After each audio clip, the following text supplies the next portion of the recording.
Jangan lupa subscribe YouTube channel Metro TV News dan jangan lupa nyalakan notifikasinya.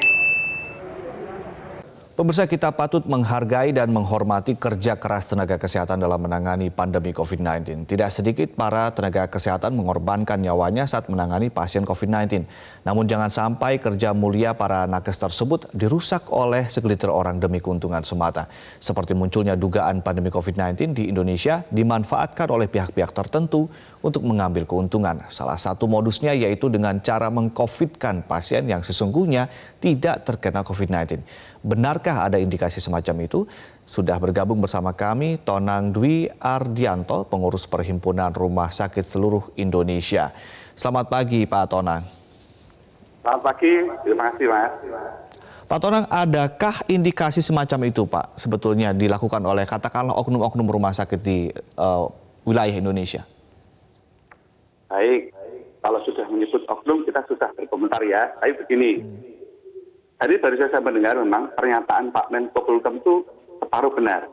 Benar bahwa dalam menegakkan diagnosis COVID itu ada serangkaian urutan. Sejak dari anamnesis, wawancara, pemeriksaan fisik, dicari riwayat dan seterusnya, sampai nanti ada pemeriksaan laboratorium dengan PCR. Betul sekali. Ini justru menunjukkan bahwa tidak mudah kita itu menegakkan diagnosis COVID.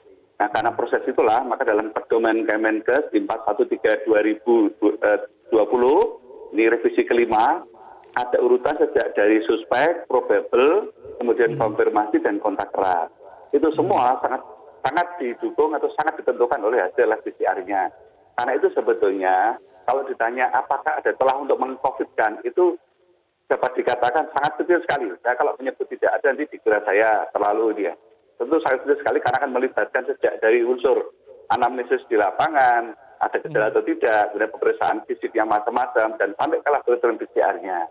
Nah, di lapangan yang terjadi adalah begini, dalam situasi kita memang menunggu hasil lab PCR itu perlu waktu, padahal pada saat yang sama dapat terjadi pasien untuk meninggal. Nah, titik ini, pedoman Kemenkes menyebutkan, kalau sudah menjadi seorang yang probable, hasilnya belum keluar, dan ternyata meninggal, maka harus dilakukan sebagaimana prosedur pemakaman pasien COVID. Ini yang sering menimbulkan salah paham. Kami mengikuti pedoman Kemenkes tersebut, namun kemudian setelah dia meninggal, maka hasilnya bisa dua kemungkinan. Kami sering mendapati hasil ternyata adalah positif, tapi juga dapat jadi ternyata hasilnya adalah negatif.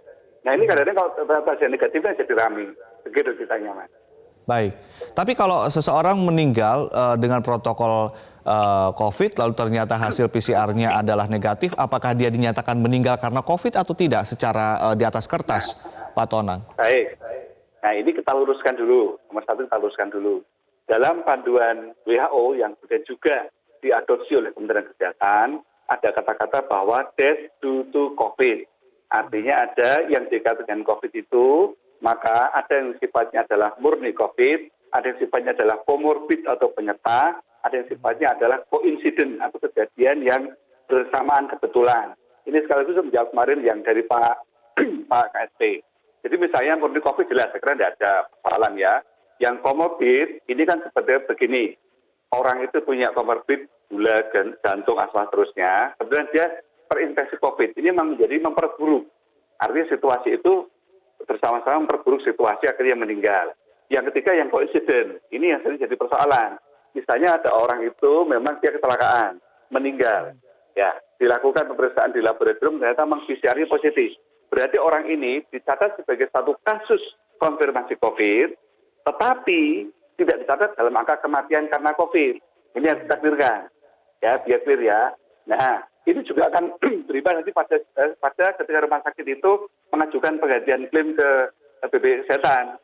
Kalau sifatnya adalah koinsiden, maka yang ditanggung itu hanya sisi COVID-nya saja. Tidak ada hubungan dengan sisi yang koinsidennya ini.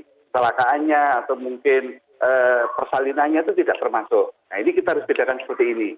Biar masyarakat tidak merasa bahwa kalau itu kecelakaan kok COVID, bisa terjadi. Dia memang konfirmasi COVID, memang dia tertular COVID, terinfeksi COVID, tetapi meninggalnya karena kecelakaan. Nah mengapa kok tetap dilakukan pemakaman secara COVID? Karena menghindari risiko. Karena COVID-nya itu bisa nular ke orang lain, maka pemakaman tetap menggunakan risiko COVID, tetapi dalam tulisan surat kematian dokter menyebut cause of death-nya adalah kecelakaan. Ini mungkin memperjelas seperti ini. Baik. Baik, Pak Tonang tadi ada mengatakan bahwa pernyataan dari Pak Mahfud ini separuh benar. Berarti ada separuh yang salah. Separuh yang salahnya apa nih, Pak? Paruhnya lagi, beliau tadi sempat mengatakan bahwa jangan mengcovidkan. Padahal beliau mengatakan harus ada pemeriksaan laboratorium. Nah, menjadikan tidak mudah bagi rumah sakit kalau bahwa pasien datang ada memenuhi kriteria sesuai dengan pedoman Kemenkes bahwa ini adalah suspek atau apalagi probable. Kita kirim sampelnya pemeriksaan laboratorium, tapi laboratorium belum keluar.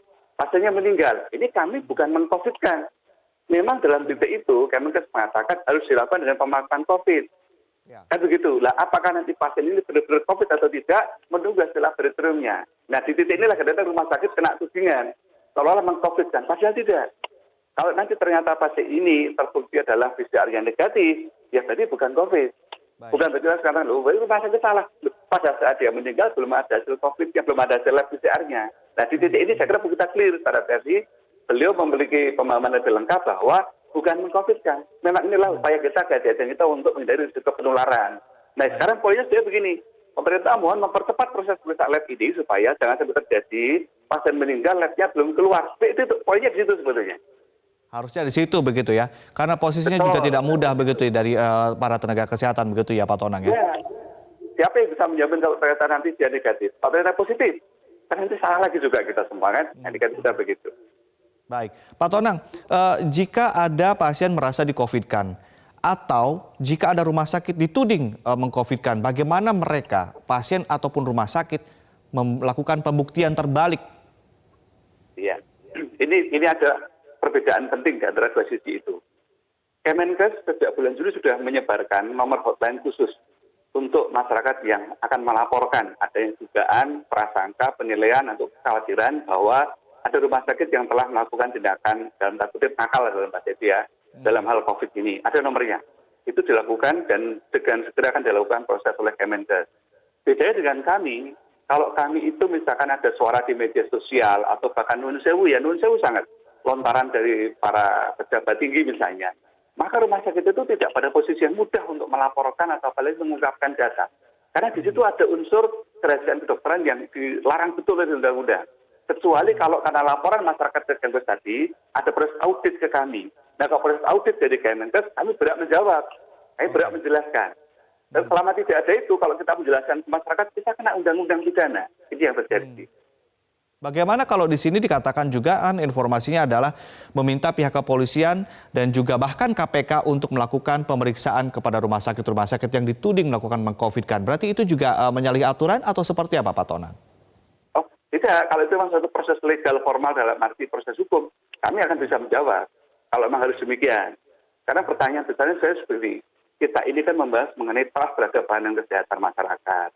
Bahwa misalnya dari 2.950 rumah sakit, misalnya masyarakat menemukan ada yang tidak sesuai, kami dukung penuh untuk ditindak tegas.